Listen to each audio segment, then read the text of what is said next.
to Thursday Night Talk. This is a show where we discuss the week in Humboldt, the local issues, and the local personalities. I'm Talvi Fried, your local host for the next hour, and instead of just talking about this week, we're going to talk about weeks in the future. That's right, this is a show about the future of Humboldt County. You may have heard about new forms of tech, particularly technology of all sorts of varieties coming to Humboldt County, such as trans-Pacific fiber cable, the accompanying data center in Arcata, new broadband initiatives, and the $127 million award to the Yurok and Hoopla Valley Tribes Broadband Access. What cool new tech is already happening here? What is the future technological landscape of Humboldt County? What new innovations, if any, can be expected? How will it all affect our daily lives? Well, I have collected a panel that are going to try and help answer those questions. Joining us tonight, we have Odion Edehomon, CEO for Dalet Access, a innovation tech company that also had quite a bit to do with the Fairhaven project. We will get into that later in the show. Welcome. Ken Hamik, an internationally renowned futurist, among many other qualifications. Doug Lee, Director of Information Technology for the Humboldt County Office of Education. Welcome, everyone. Thank you very much. Yes, I'm glad to have you all here. It seems like so much is happening so very, very quickly, but also not quick enough. There was the issue. I'll jump right into the Fairhaven project just so we can get it out of the way. Since should I call you Odie like everybody else? Yeah, Odie's fine. Okay. Yeah. Correct, Since Odie, I do have you here, and it seemed like such a strange occurrence that money was dangled over innovators' heads, a solution was found, and then the money was pulled. So I'd like if you would just give a moment to brief people on what the Fairhaven project is and what the $1 million lie was actually about. Well, thank you very much for the opportunity to be invited here. Yeah, the Fairhaven project, it's not dead, it's still, it's an interesting project, yes. CDE invited us into a digital divide innovation challenge to come up with a solution. And they assigned us to the community of Fairhaven, where we really found the need. The need is still there.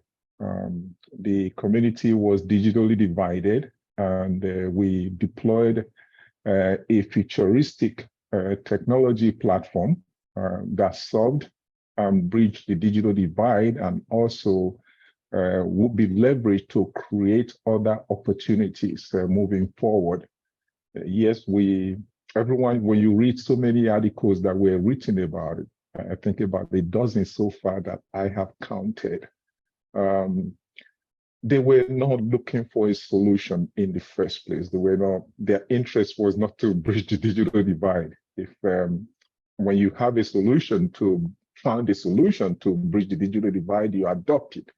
I think it was more, when you read the San Francisco Chronicle, it was more of a publicity stunt. There was election time, election is over, and then they skipped town, completely abandoned the community, that the community of Fairhaven and the actual Samoa Peninsula community, where we deployed this technology to solve the problem, and they walked away. So that's where we are. The stories are out there. The real thing is, where do we go from here? So we have plans. We are still working with the community, looking for ways to get the platform back online, and then we scale it from there. So for a brief moment, it was working, though. I was looking online. I can't even remember which part, but there were actual graphics which described it really well. Sometimes a visual representation is kind of awesome. And it seemed like this large macro web of connectivity, where if one person had access, they would shoot off that access to others that also had access, which sort of how broadband works, except it was all wireless. Okay. And the fact that the whole point of the contest was make it so that each household can have this for under $15 per month, which I would love to have internet for under $15 per month right now. I'm pretty sure everybody would. And you made that happen. Can you explain how that was possible? Right. So the objective, of course, was from the state was to provide to build an affordable high-speed broadband that can serve every home. So when you look at the BEAD, which is the broadband equity access deployment for all, so the state is really pushing the idea of broadband for all. For us, coming from the tech sector, when you say all means all. So yeah, we built wireless. We leverage fiber pops. So you have to interconnect with someone else, and that was really a collaboration between the community, the Samoa Fire Department, Humboldt County Office of Education. I'm actually very proud to be on this section with Doug Lee. His office helped greatly. We work with the community to deploy a solution that was in production. The state never gave us any money, so we self-funded the project. And the objective and the agreement with the state was at the end, when the project goes live, they do the inspection. Our expectations were they pay the $1 million, and then we leverage that $1 million to expand throughout the Samoan Peninsula to continue the service for them. So we exceeded every major requirement. The minimum requirement from the state was a download and upload speed, which is symmetrical speed of 100 meg download and 100 meg upload. But we deployed a platform that was giving about 700 symmetrical, 700 download and 700 upload. And we innovated quite a little bit too, not only for the entire community to be able to connect when they are in their homes, but they also had an opportunity to roam within the community, so which is an open roaming platform. So the way open roaming platform works is whether you live in Fairhaven, you live in Arcata, you live in McKinneyville or Eureka, you will still have your broadband. Your broadband goes with you. That is the future. It's designed for specific low latency applications, things like driverless cars, robotics, drones, factories where you have industrial Internet of Things, and of course, Internet of Things in your homes and around your neighborhood. So the platform is still there. We just couldn't afford to pay the circuit monthly. So it's still there. The infrastructure is still in place, but the circuit is offline at the moment. Why is it offline though? I mean, it just the funding, or is it? It's the funding. It's cost. So we expended about $700,000 to build the infrastructure and to maintain it for about 9 months for free, because we were in production before the California Department of Education came to do the ribbon cutting, and then they abandoned us. So we're still able to pay for the circuit out of our own pocket as a small company until we just couldn't afford it anymore. So that is funding. They never provided us any payment or the winning prize. They decided not to declare a winner. But the truth is, the 4 finalists, we were the only company that actually deployed a platform, a production network. So the other 3 competitors that were part of the 4 finalists, they did something different. That was a way of bridging the digital divide. But for us, digital divide resulted from one thing: the infrastructure doesn't exist. So you have to build one. And we built one, but yet we were not compensated for it. Interesting. I almost feel like, well, reading all of the articles, it seemed $1 million is not a lot of money in the grand scheme of these companies that were funding this. Some of the funders for this project where General Motors, PG&E, Genentech, Nicholson Philanthropies, these are all billion-dollar companies. $1 million is a drop in the bucket. And so I just feel like they really, like, why even? And then they claimed, I recommend people read the San Francisco Chronicle article as well, because it really put things into perspective of, they went into detail. Whoever wrote that was amazing, and my apologies for not remembering the author of that's name. Yeah, Jill Tucker. Her name is Jill Tucker. If you really, if you go back and read the article, they were expecting the innovator to come out of MIT or Caltech. But see, we are not from MIT or Caltech. We are innovators. I have spent the past 32 years of my career building things. So coming from the depth test side of innovation, we are the glue that hold innovation together. So we work 5-10 years ahead of everybody else. So we came up with this this platform, this technology, which we are definitely scaling. We are going to scale it, regardless of whether the Department of Education award us the $1 million or not. Our plan is to scale this platform throughout the Humboldt County and then throughout the state of California and beyond.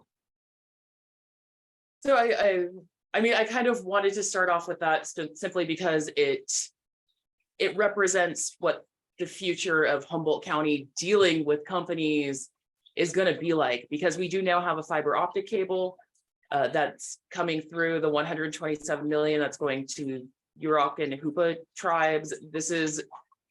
There's a lot that's going to be there's a lot of roadblocks that are going to be happening. And this is just one. I mean, it seems like such a big thing too. It is very innovative. It didn't meet the guidelines because it wasn't new enough, according to the companies that were funding this. Though that was kind of why I wanted to bring it up to start off the show with, because that's the level of ridiculousness and hurdles that, like, we're gonna have to go through. Doug, I wanted to talk about or ask you more. I read I kept seeing this number thrown around. 20% of students don't have access to appropriate technologies in order to complete the schoolwork that they're given. And I want to ask, what is happening within the Office of Education to make sure that students are being offered access? So what alternatives are there, especially after this whole pandemic where everybody had to suddenly go online? Yeah, well, we certainly learned a lot from the pandemic in terms of who had technology and who didn't have technology, and who were isolated from even using technology. I mean, one of the biggest challenges here in Humboldt County is our terrain and some of the remote nature of a lot of our communities.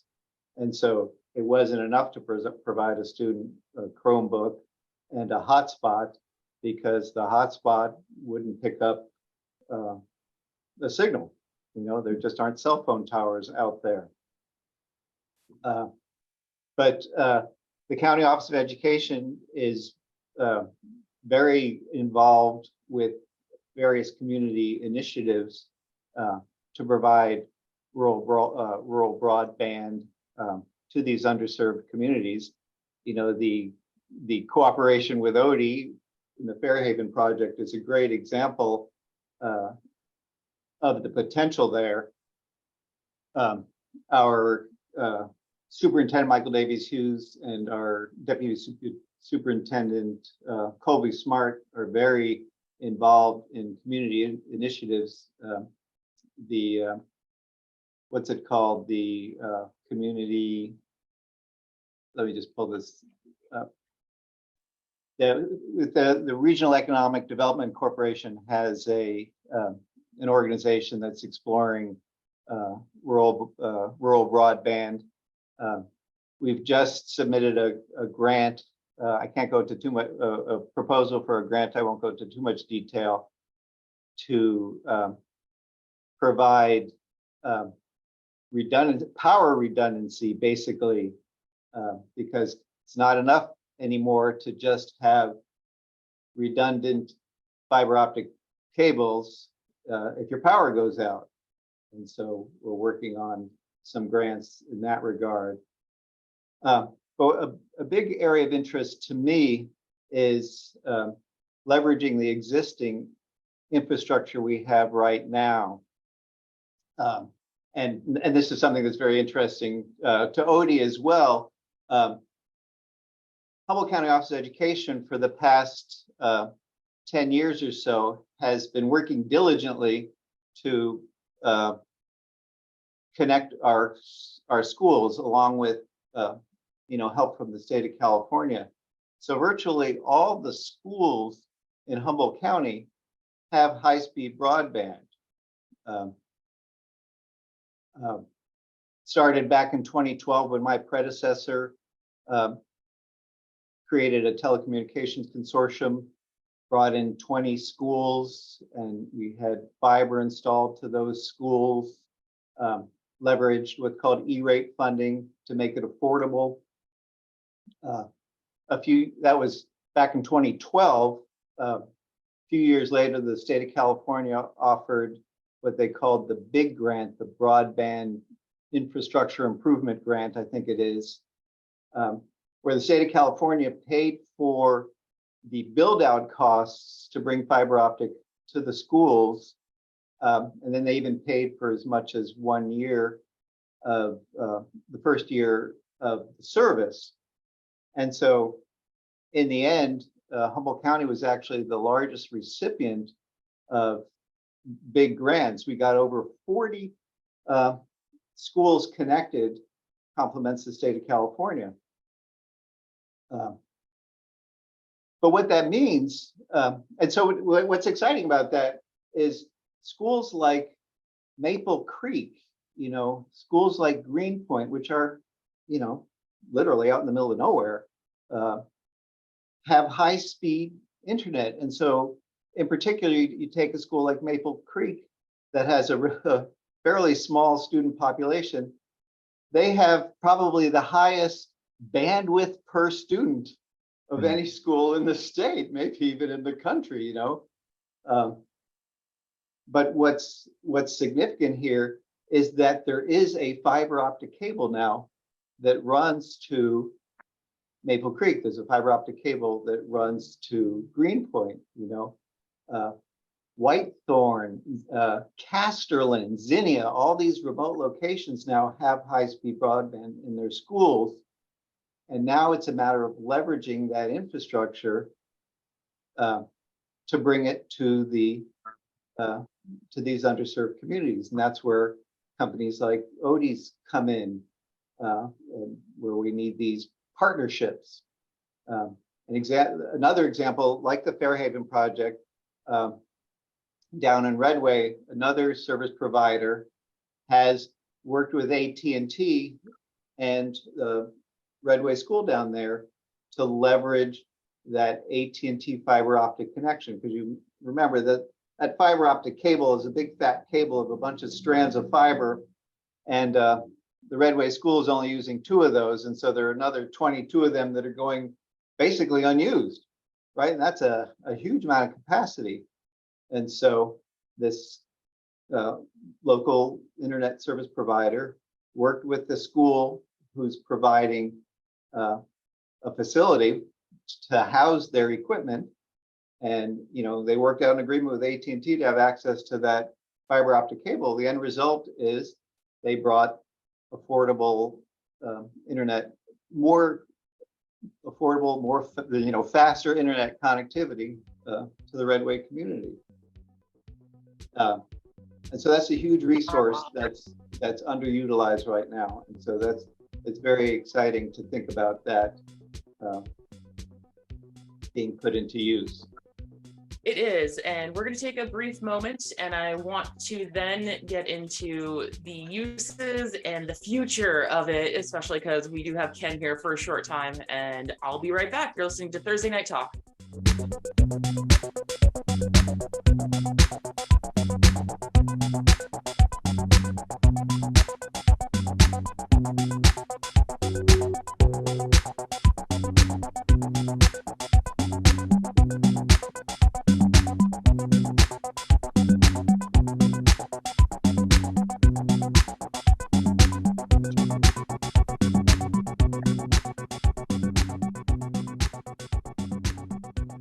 Welcome back to Thursday Night Talk. I'm your local host, Talvi Fried. I'm here with Odion Edehomon, Ken Hamik, and Doug Lee. We are discussing tech in Humboldt. What is the future? What are the issues that we need to overcome? Where are we going? Will robots take over?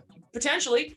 Though, Ken, I want to give you an opportunity. I know you probably have to leave around close to the next break. So I want to start off this round with you and just ask, as the futurist, as the world-renowned futurist, where is Humboldt going? And we have the Arcata Hub now. We're getting connected. So let's just imagine that we do finally get connected. What does that mean for those in Humboldt County? What does that mean for the workforce of Humboldt County, the students of Humboldt County? And if you feel like discussing AI, we can go there because I love that topic. Oh boy, that's going to be a long one. That might be the next show. Right. So thanks for inviting me, Talvi, and Odie and Doug. I'm glad to join you guys today. So yeah, I've been thinking about this obviously for the past 40 some years, mostly in Europe and Asia in the early 90s, early to mid 90s, because the smartphone was being developed. That's what I'm talking to you on right now today. But this is like, I remember leaving Tokyo, it might have been 1994, and I had one of these early models. It was a Nokia clamshell, wonky smartphone, you know, that was the predecessor of what I'm talking on today. And that was 1994, and about a 30-year-old middle-level manager in Tokyo told me as I was leaving town, you know, those are never going to be more than 1/10 of 1% of the entire world market. And I looked at him and I just went, wow. As a young person, you're really old in your thinking.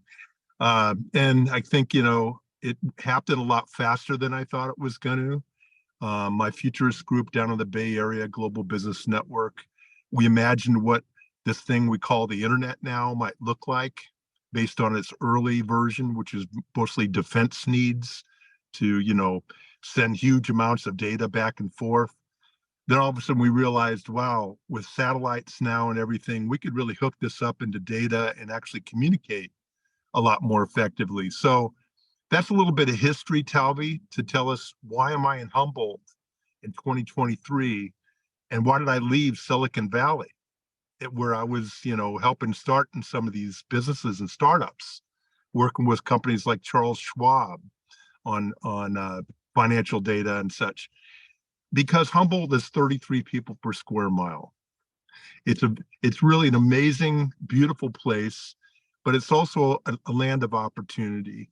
We can create models here, local models, rural models. I think we stand on the shoulder of a giant. I'll say her name, Connie Stewart, who did some of the amazing Yeoman's work to bring rural broadband to the attention to a lot of our local leaders, and is really, and I think Doug and HCOE have done a great job of, you know, plugging that into the students' future. But we also have Cal Poly now. So we have the third Polytechnic. They're building out their broadband and they're improving their speeds because they're going to need it for their science. So the thing I guess I could tell you as a futurist is this, 30, 40 years that we've traveled, the next 30 or 40 years are going to even be more wild, because we're going to be able to communicate almost real time in these virtual spaces. And that's why these data needs are so important for students because they're going to be working on projects internationally. I know Colby Smart, he has me involved with a couple of his international projects that Humboldt County Office of Education is working on. And I was in a meeting here in Eureka at Sequoia, where there's maybe 200 and some participants physically in the room, but we had about 100 monitors, Zoom calls from all over the world, people joining us at the meeting in breakout groups and everything from New Zealand, South Africa, all over Europe, British Columbia, Japan, so we really have Brazil. We have these capabilities of being in the same place at the same time, even if we're not physically. But as far as the innovativeness and the creativeness that Humboldt has, those two combinations, I think, are very unique. So this is a tool. Don't think of it as technology. Think of it as like a hammer or a screwdriver. It's a tool that's really needed to do in the next generation of building of models. It's not just computer models. They're physically models. We're looking at 3D printing houses now. So these things are connected. The data is connected with all of the solutions that we're trying to seek, sometimes desperately because of the carbon that we put into the atmosphere. So we have to really build very quickly and very smartly with the fastest data that we have. And I'll give you a really specific example. I thought the Human Genome Project that was in earnest all through the 90s trying to get this done, to figure out what is our human blueprint? How do we understand who we are genetically? I didn't think that would be finished into the 21st century. But because of computers, they were able to crunch the data a lot sooner, and they were able to finish the Human Genome Project probably 10 or 15 years before most of us expected. So that's the kind of speed that results in solutions. And for me, I left Silicon Valley and the Bay Area to come to Humboldt because it's too busy. There's too many egos down there. Odie, you might know a little bit of what I'm talking about, but I just needed to get away with people with fresh thinking, people like Doug that's trying to turn around corners and say, how can we create broadband to Maple Creek? I've been to Maple Creek. They're just that big, but it's really important to connect all of those people into this larger thinking because they're part of our community. So again, I really honor Connie Stewart and all the hard work that she put in that got us to our conversation today. And I'm hopeful that Odie's project is going to get funded and we're going to be able to see this in operation in Fairhaven, and other people can come see how it could work for their school districts too. So speaking of funding going every which way, who does the fiber optic cable belong to that's now running across the ocean through Humboldt County? Who owns this and who's profiting off of it now? And where is that money going? And is it going back to the community at all? Because I feel like that was there should have been some sort of rule like, yeah, you can come through here and destroy some forest if it's actually for a beneficial future, which that's a whole discussion in and of itself. But let's start with who actually owns that. Silence. Well, I know. I was like, anybody can speak up. I think there's probably a G in the name. There's someplace. It's owned by Google. It's owned by Google. Yeah, Google. And the data center in Arcata is it's a special. It's not really a usual data center. There's some things that potentially I think we could do with that black box. But I see other data centers in our future with the offshore wind that's coming, which is going to be the biggest project Humboldt's ever seen in its entire history. I'm going to say that one more time. We've never seen anything like this. We've done a lot of big things in our past. Yeah, boom and bust mostly. Yeah, but this one's really going to significantly impact our region, and I believe it's going to bring a lot of new, inexpensive and renewable energy to us. So clean industry combined with Polytechnic and College of the Redwoods that's going to play a key role in providing some of those skill sets that are needed to build that out. But with the fiber coming in that you mentioned from Singapore, Talvi, that's landing in our harbor and going through to 299 and hooking up to Reading, all the way to the other side of the state. It means that we're in the middle of it. It means we're going to have access to the Pacific Rim economy, which is still one of the fastest growing regions in our future. So Humboldt's really going to be more connected than it ever has been.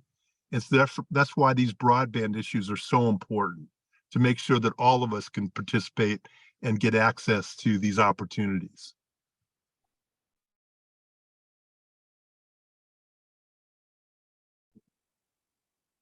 And I will point out that in addition to Cal Poly and CR, the Humboldt County Office of Education is also very involved in training students for, skills for tomorrow. We have our, well, historically, we have taken a leadership role in technology. Years ago, we used to have computer labs in all the high schools, when the high schools couldn't afford to have their own labs. So we put in computer labs in all the high schools from South Fork to Hoopa in what was called our regional occupational program. And that's several years ago, the funding changed, and that vocational education money went to the schools, and not all of them supported the technology as much as we had done that. But now we have some other programs that we offer. We have a trades academy that in particular leverages virtual reality, which leans heavily on technology, heavily on high-speed internet, where students can put on these goggles and experience, working on cars, working on, in the health field, working on bodies, all of that without ever leaving their classroom. We also have what we call our technology experience summer institute, where students can intern with technologists.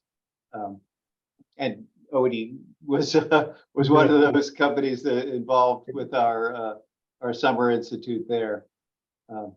Doug, I think it might be also fun to mention that one of my fellow board members, the Arcata Chamber, is Sorrel Oberlander, and he runs the library there at Cal Poly Humboldt.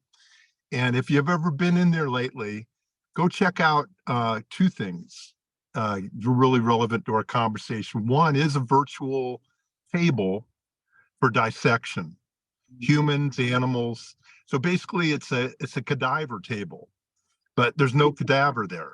That's nice. It's just digital, and you can click on all of the index on the side to say, look at skeletal structure, muscle structure, organs, etc., and it filters everything through. So it's a big, long thing. It's as big as a human. You could lay on top of it if you wanted to, but it also goes vertical. So for classroom observation. So Doug, I completely agree. Virtual reality is, I keep saying it's almost here. It is almost here now for real. I've been saying this for about 10 years, but it's remarkable what's happening. The second thing to go see at Cal Poly Library is also the, you sit down and you fly a plane. So it's a simulator, but I think they just recently got it retrofitted with some new software where pilots can actually use it for accreditation.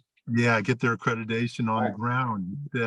So I think all these things are going to make us more competitive as a regional economy if we have these tools readily available to us. As Ken said, if I may just follow up on that, I like the last statement you quoted. Things. We're talking about things. The future is here. It's not coming. If we go back to what the article said about the project in Fairhaven, they said it was a practical solution. No, it wasn't. If they were really interested in it, they would have found out that we actually deployed the first production public infrastructure network node compliant platform. So it's PIN. What PIN does is the future. Humboldt County is going through transformation, and that transformation, as Ken mentioned, is going to create a lot of jobs when the offshore wind farm comes and when the fish farm comes. So everything, the offshore wind farm, you have to look at it from a position of not just offshore wind farm. Remember, the project is going to be broken down in phases. First thing, the dock have to be built. When you build a dock, what do you have? You've created a new supply chain, right? So when you look between Washington or Oregon, between Oregon and San Francisco, there's not a major port in between. So supply chain is going to improve. We talk about supply chain, you talk about the new supply chain that will talk to things. Agriculture is going to be managed by things. The marijuana business that the county is known for is going to be managed by things. So what we are building, Dalet Access, is an intelligent edge platform that brings that real-time information, access to real-time information to fruition, to now. You don't have to wait for another 5, 10, 20 years to build it. The advantage to Humboldt County is this. The knowledge transfer that we as a company, we started with Humboldt County Office of Education, like Doug mentioned, the Technology Exploration Summer Institute, which is TESI program.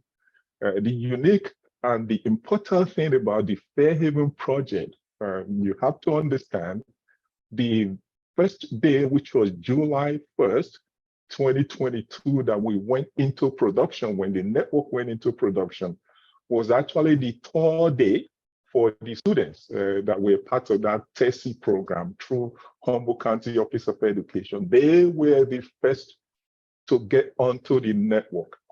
As a matter of fact, the first speed test that was run on the network was performed by Tanya Trump. She works out of the Humboldt County Office of Education. She was one of the chaperones that brought the students over. If I recall, she got a download of 1 gig and then an upload of 1.9 gig. She has never seen that before. So we are going to scale this infrastructure to help bring the level skill set that is needed. The workforce of the future is going to be almost completely automated away. But what will happen is new jobs will be created, and a new supply chain that is all inclusive, that will help to transform the medical field in Humboldt County. Because if you have to see a doctor today, a specialist today, you have to fly to the San Francisco Bay Area. Why do you have to do that? Because the infrastructure to support the remote operation, the activities that are happening with Cal Poly now, where the students are being prepared to remotely perform surgery without having to go to a major hospital. That is the platform that we are deploying in Humboldt County. And then you leverage that intelligent fabric on top of the fiber optics that is being deployed through the county. Humboldt County is actually in the state of California taking the lead in transformation. When it comes to the PIN itself, Austin, Texas is actually still leading because the state of Texas is investing a lot of money in that sector. So in Humboldt County, with the established PPP, this is the one county that we have actually seen a good use of public-private partnership that is working, beginning with Humboldt County Office of Education. I think collaboratively, everyone in the community, we can work together to really set that benchmark for the rest of the country and the rest of the state. I want to give Ken just a moment because I know you have to go to, what is it, the Board of Supervisors meeting, which, by the way, will play right here on Access Humboldt. Though I'm giving you your round robin moment now, which means you have about 2-ish minutes to discuss whatever you'd like, whatever you want listeners or those watching on Access Humboldt to take with them. Well, I want to just emphasize what Odie just said. I think it's if we work together, from leadership down to the K through 12, we can solve anything.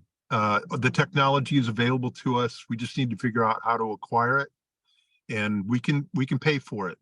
So I just think that the community side, as I've said in my address last year to the Redwood Regional Economic Development Summit when I presented the keynote, these 5 areas, if we are successful in securing the capacity and the infrastructure we need for energy, housing, water, broadband, and one other one I'm forgetting. But if we do all those together, we're going to be okay for the next 20 years. Supply chains can break down and everything else. The other thing I guess I'd add, Talvi, is yes, invite me back for another conversation about AI, because AI is the biggest game changer that people are starting to talk about, but it really is going to be a decided shift in history. There's going to be before AI and after AI, and we're in the middle of that right now. We're still trying to understand what it means, but I've been thinking about this for a long time. I think we have a better advantage here in Humboldt, actually, because we're more removed from it. I think that's an advantage for a second. My last word. Thank you so much, Ken. We're going to take a quick break and be right back here on Thursday Night Talk.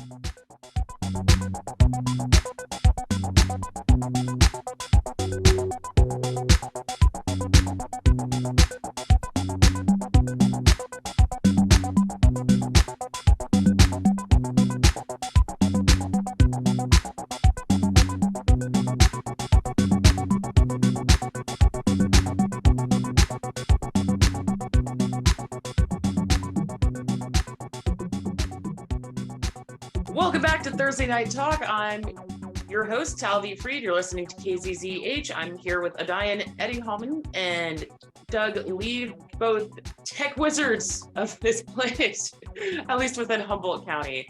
Though I feel like there's so many ties to the rest of the world right now. That's what technology does. It connects us all. We've been talking, that's right, about technology in Humboldt County, where it's been, what has been happening with certain, well, with the fiber optic cable. Apparently Google owns most of it, is what I gathered from everyone talking, though nobody wanted to say it, oddly enough. And I'm like, I don't know why. Is there a drone going to suddenly come in now and be like, beep, beep, beep, beep, stop talking about that? I don't know. That's a future possibility, though, because we are also talking about what's going to happen in the future. And I want to pose this question first to Doug, and then Odie, if you have thoughts on it, follow up. Though, what Ken, we just had Ken Hamik. He had to leave the show if you're coming in just after the break. He had mentioned that, you know, anything is possible, though from leadership down through K through 12, you know, everybody's learning the technology. We're going to become very innovative. We already are. But what about those who aren't? Those who are sitting in their homes listening through a radio that they actually had to dial in because they couldn't digitally turn it to hear, because that's the tech that they have. So this is going to be a multifaceted question. What about people who weren't raised on technology? There's an entire generation, two generations that made it to the age of 18 without ever seeing the internet. Maybe 3 generations or 4. You know, I don't know how quickly people had generations in their family. Though it's a huge thing. Not everybody actually has access.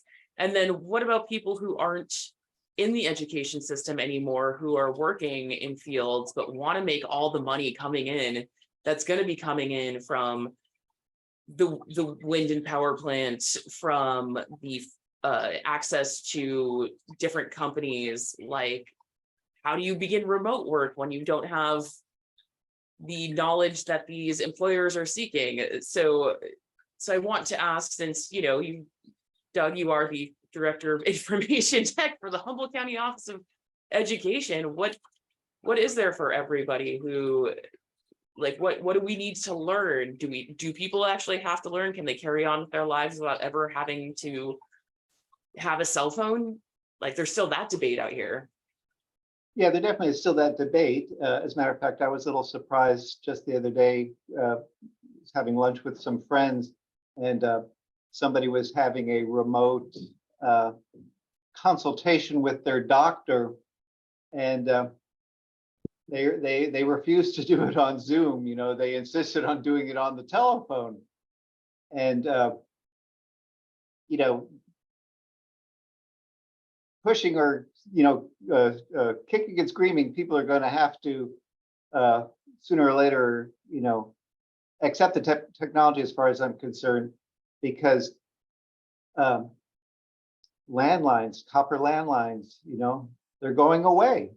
If you don't have an internet connection sometime in the future, you're not going to have a telephone. You might have a cell phone, but you're not going to have a phone, hanging on your wall in your kitchen, or that sort of thing.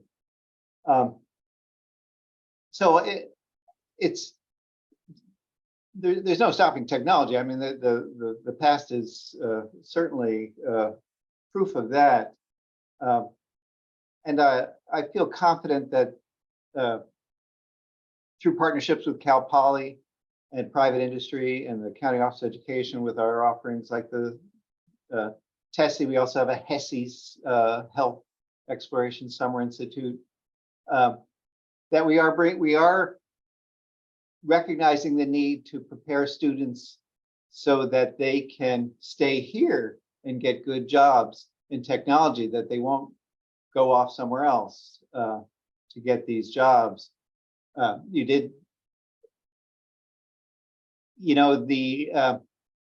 think there's going to be a supply and demand issue, which drives capitalism, and so I think there will be somebody is going to rise to the occasion to provide the training that's needed to train the workforce, because the wind farm is going to happen. Google is here, and you either they're either going to hire people from Humboldt County who are skilled, or they'll have to go elsewhere.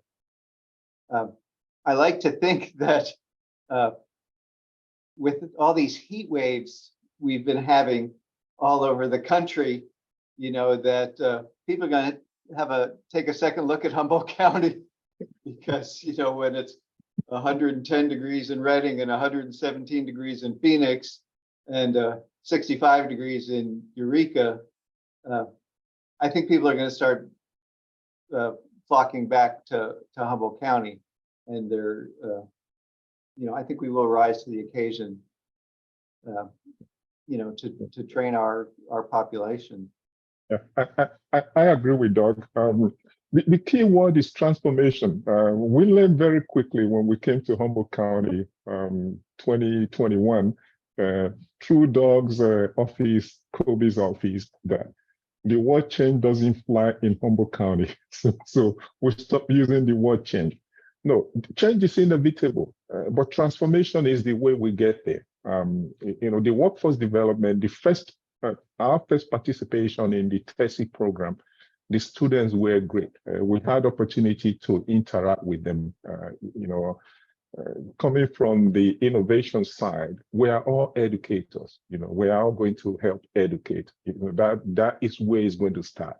The transformation to address the issue of the older population. Yes, that inevitable change transformation is gradual. It happens, and most of the time you hardly notice things transforming. To say that the copper lines are going to be done because they are very expensive to maintain. They run on the cell phone, the landlines that you still have in most of the rural areas. The switches that support those landlines are no longer manufactured. They are being decommissioned. And slowly we're going to adapt to mobile phones. And then of course you don't have the cell towers in the rural areas to provide you access. So we come in to help, in this sense. The model we have for Fairhaven can be deployed in areas where you have difficulties deploying cell towers, because all the schools have the most important infrastructure in them. So the schools become the entry, the ingress and egress point for most of this high-speed transformational platform to be built. So as we build, we support the existing community the way they are today. Those that have the landlines, we can transform or transition those landlines to, you still have your phone that will work. You will still maintain your same number that you have. You just won't have that copper infrastructure anymore. So it will be supported on the wireless platform that will be built. And then slowly transformation comes. The medical is going to be the biggest part of it that I really see. Those in the rural areas that need to go see the doctors, when we deploy this fabric, there are things they will be able to do. They can wear patches now. These patches actually have they are Bluetooth patches that talks to the network, and the doctors can collect this data and provide real-time treatment to these communities. So they will benefit from it mostly. But one of the major things in Humboldt County that we found, like Doug mentioned earlier, is how do you get the future to stay? The future are the youth, the younger generations coming out of high school. And then generally what they've always been doing is they go away to college and then they don't come back. But that is all changing. The transformation is coming. The offshore wind farm is going to create a lot of jobs. And then the global warming too. Here in the Bay Area where I live, it's been 108, 109 degrees. Of course, I would love to live in Humboldt County where it's 65 degrees on a very warm day. So that population growth is coming. So the key thing throughout for the whole region is collaboration, work together to build that infrastructure that is going to support that population that will grow and the jobs that will come. So Humboldt County is not going to remain the same. The transformation is coming. And I think, by the way, the big tech companies, they are competing with you. They are competing with Humboldt County. That is just the nature of the business. That's how it's done. So I think for the county to come together and invest in the county, invest in the infrastructure, I think that is going to give Humboldt County a much better stake in the future of how technology is consumed, how innovations come, how transformation comes, and then how we develop the future of the next innovators. That is one of the key things Dalet Access strongly believe in. And we found that in Humboldt County, with Humboldt County Office of Education. And I think we are going to collaboratively work together to expand this fabric through the school systems into the community. Because the students will need technology in school. But the digital divide problem was not the school because they couldn't go to the school. So at home, they were digitally divided. So where they need access provided is going to be mostly in their homes. And we see the school system being the conduit for that. Now, there is one funny story I really want to make sure I get in that relates to the digital divide and the Fairhaven project. This just really cracked me up. Is, Fairhaven was provided broadband by another local provider, but they actually beamed a signal across the bay from their towers over by Costco over to a tower on Fairhaven. The trouble was, whenever one of those chip ships came through the bay, it would block the signal and they would lose their internet. So if that isn't a digital divide right there, I don't know what is. So we Very have well. about 7 minutes left to the show. I want to each give you about 2-ish minutes just to say your closing thoughts to everyone. It's round robin time. Just let people who are listening or watching on, YouTube or on channel 12, because that's when the show will be playing throughout the weekend. Just, something to take with them that you want them to leave, what knowledge you want to give them. Let's start with Odie. Well, yeah, my name is Odion Edehomon, Dalet Access Lab, www.daletaccess.com. We are a transformational company. We bring transformation, we build infrastructure of the future. What we see in Humboldt County is real. The future is now. The opportunities are there. The needs are there. And I think the community is ready for that major infrastructure revamp. We don't see Humboldt County remaining what Humboldt County is now in another 5 years. Every year, new thing is going to come. The offshore wind farm is coming. What the community need most, like we have demonstrated in Fairhaven, is we transfer that knowledge to the community and then we help to build the infrastructure locally.